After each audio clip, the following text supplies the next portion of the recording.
माननीय स्वर्गीय मुलायम सिंह की सपना एक रही कार है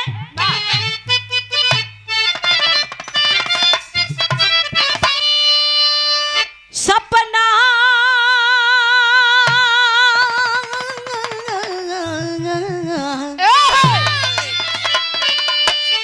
सपना सजा के बैठे थे साइकिल पे मुलायम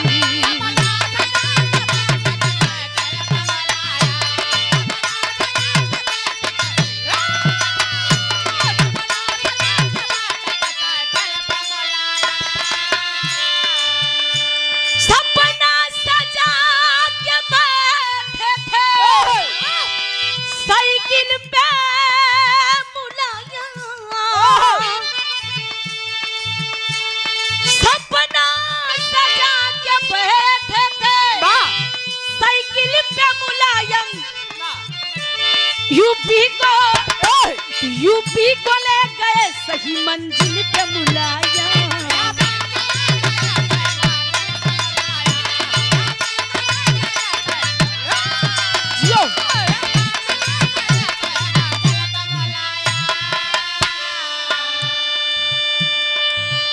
और ये प्रोप्राइटर आवरण विजय क्रेन सर्विस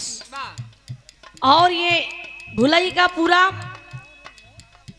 फूलपुर प्रयागराज 50 रुपए दे की सम्मान के बहुत बहुत प्रणाम आशीर्वाद की कामना एक सुर में सब जनता जनार्दन की स्वागत बा। प्रदीप यादव किसान यूनियन के जिला अध्यक्ष 100 रुपए दे की सम्मान के बहुत बहुत प्रणाम। बड़े यादव महापुरा की धरती से 100 रुपए दे की सम्मान के बहुत बहुत प्रणाम। सपना क्या था कि गरीब दुखिया दलित मसीहा के साथी बनकर संघर्ष करेंगे, सपना पूरा करेंगे जो आज घर घर में गरीब लोग खाने पीने के लिए तरस रहे हैं। फल भी कोटा एकदम फ्री बा, मोदी जी फ्री करे हमन प्लास्टिक वाला चावल आवता लेकिन हमन कुछ मिलाउटो बा कोनो पतलका चावल है तो कोनो मोटका बा और चावल जोन वजनदार वो पानी में बैठ जात जोन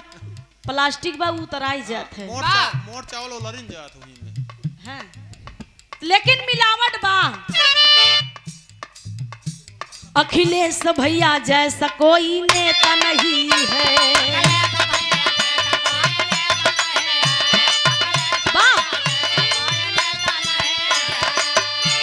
जनता जनार्दन का कोई चहेता नहीं है